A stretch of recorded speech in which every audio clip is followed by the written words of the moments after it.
tell from that first clip, the L67 El Camino is all back together and running sweet. So I thought I would just do a quick little video of the last couple things I had to do, like the steering column and the headers, just in case it's interesting to anyone else, what, why, and how I did it. Figured, why not? I'm just like all those TV personalities, except without the personality, money, or cool cars. But besides those three things, just the same. So hope somebody else finds this interesting. Well, I got my headers back for the L67 swapped 78 El Camino today. The ceramic coat looks really good. The welds that I did look passable. They look like they'll hold, which is what's important. So figured I'd just shoot a quick video of putting them in just to show you guys that I wasn't kidding when I said I really didn't want to do this twice. So that's why the top of the engine was still all unbolted. So let's get them put in.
Part of the upgrade that I did to the El Camino while I had it down redoing all the wiring in the engine bay was to swap out these 4th generation Camino exhaust manifolds for some headers for that same application.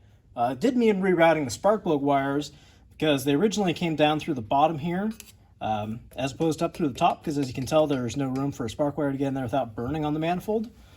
But the problem with that is that there was no way to support the wires up top to keep them from resting down towards the exhaust header and burning on the pipes.